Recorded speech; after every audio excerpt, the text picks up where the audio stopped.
Kedatangan Spanyol. Kedatangan Spanyol di Indonesia ini dimulai sejak kapal dagang Spanyol yang berhasil berlabuh di Maluku pada 8 November 1521 silam. Bangsa Spanyol berhasil masuk ke Nusantara setelah berlayar melalui Filipina, melewati Kalimantan Utara dan tiba di Tidore. Pelayaran dipimpin Christopher Columbus. Christopher Columbus adalah seorang nahkoda handal yang dikenal juga sebagai pedagang dan penjelajah lautan. Ketika Eropa sedang mencari jalan menuju Asia Timur, dia percaya bahwa berlayar ke arah barat dan melintasi Samudra Atlantik adalah jalan tercepat menemukan Asia. Rencana ekspedisi ini sempat gagal karena terkendala biaya, namun Columbus berhasil meyakinkan Ratu Isabella untuk mendanai pelayarannya. Pelayaran ini sebenarnya berisiko sangat tinggi. Para awak kapal pun merasa ingin membatalkannya, tetapi Columbus tetap merasa yakin dengan rencananya dan melanjutkan ekspedisi pada 3 Agustus 1490 dengan kapal yang berisi 120 pelaut. Perjalanan ini pertama kali berlabuh di Kepulauan Kanari yang berada di lepas pantai Afrika. Mereka pun melanjutkan perjalanannya dari Kepulauan Kanari pada 6 September dengan berlayar ke arah barat. Akhirnya Columbus menemukan sebuah daratan baru yang mereka anggap sebagai India. Ternyata daerah tersebut adalah Kepulauan Salvador yang berada di benua Amerika. Columbus sendiri melakukan 4 kali perjalanan dalam ekspedisinya mencari daratan baru. Pada perjalanan pertama, mereka berhasil menemukan San Salvador dan menjelajahi wilayah di sekitarnya.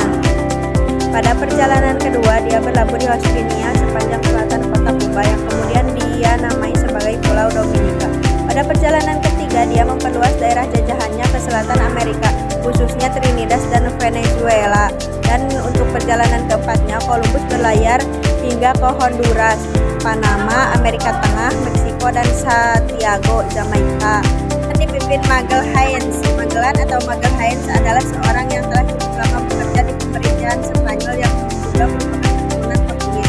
Sama halnya seperti Columbus, Magalhaens juga memiliki ambisi untuk mencari daerah penghasil rempah-rempah yang baru. Pada akhirnya, Magalhaens pun berangkat dari Spanyol untuk melakukan ekspedisi di tanggal 10 Agustus 1519. Dia pergi bersama 165 awak kapal yang terbagi dalam 5 kapal berbeda. Dalam ekspedisinya ini, Magalhaens dibantu oleh Kapten Juan Sebastian del Cano sebagai kapten dari kapal yang ditumpanginya itu. Dalam kapal tersebut juga terdapat seorang penulis dari Italia yang bernama Pigafetta.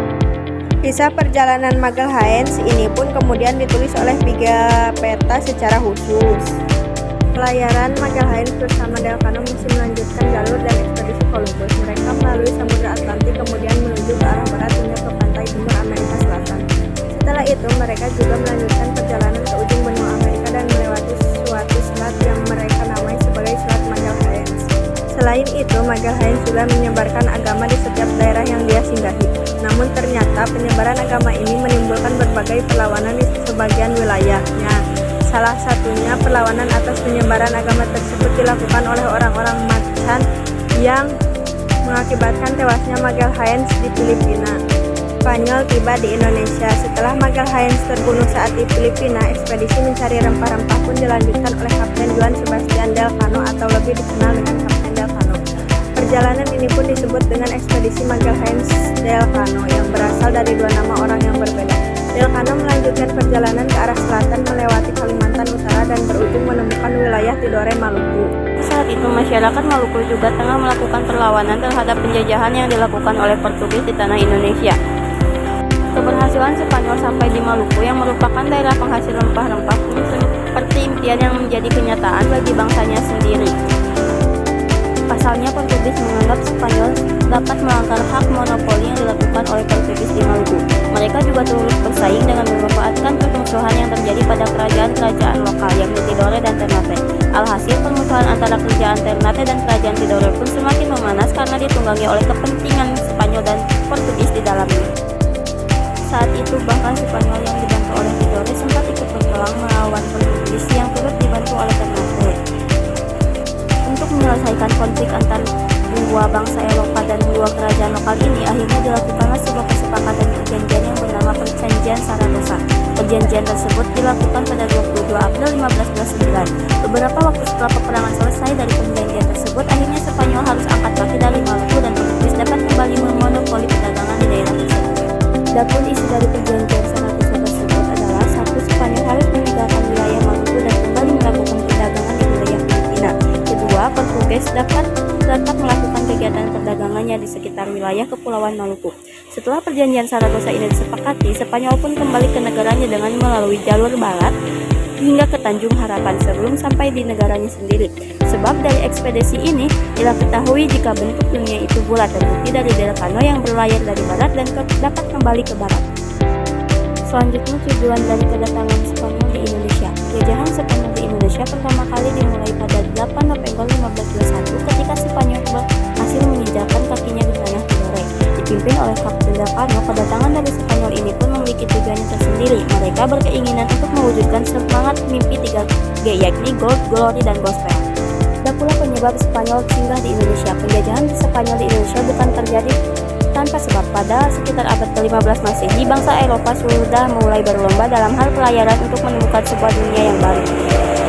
Tujuan utama dari pelayaran mencari daratan atau daerah yang baru itu adalah untuk menemukan wilayah yang menghasilkan rempah-rempah. Penjelajahan dan ekspedisi yang dilakukan oleh orang Eropa termasuk Spanyol ini setidaknya disebabkan oleh dua peristiwa politik yang penting. Peristiwa tersebut adalah kekalahan kerajaan Katolik saat Perang Salib dan jatuhnya Konstantinopel kepada Kekaisaran Turki Utsman. Jatuhnya kota Konstantinopel ini menjadi salah satu faktor utama dari terjadinya pelayaran bangsa Eropa ke benua lain termasuk Asia dan Indonesia. Lalu pada 7 Juni 1449 akhirnya disepakati perjanjian Tordesillas oleh Spanyol dan Portugis. Perjanjian tersebut berisi tentang dibaginya dunia menjadi dua wilayah kekuasaan untuk Spanyol dan Portugis. Wilayah tersebut dibagi berdasarkan garis yang membentang dari kutub selatan ke kutub utara. Kesimpulannya adalah penjajahan di Indonesia dimulai saat mereka berhasil menginjakan kakinya di Tidore, Maluku. Saat itu Spanyol singgah di Maluku setelah berlayar dari Filipina ke arah selatan melewati Kalimantan Utara. Kedatangan bangsa Spanyol di Indonesia ini disambut baik oleh Portugis yang sudah terlebih dahulu menduduki wilayah Maluku. Perselisihan antara dua bangsa Eropa itu pun tidak dapat dihindari, bahkan keduanya sempat terlibat perang dengan memanfaatkan permusuhan yang terjadi pada kerajaan lokal Ternate dan Tidore. Untuk mengakhiri perselisihan tersebut, akhirnya dibuatkan kesepakatan antara Spanyol dan Portugal melalui sebuah perjanjian bernama Perjanjian Saragossa. Dari perjanjian ini, akhirnya Spanyol pergi dari Maluku dan Portugis dapat terus menetap di Maluku. Dengan perginya Spanyol dari Maluku berakhir juga penjajahan Spanyol di Indonesia.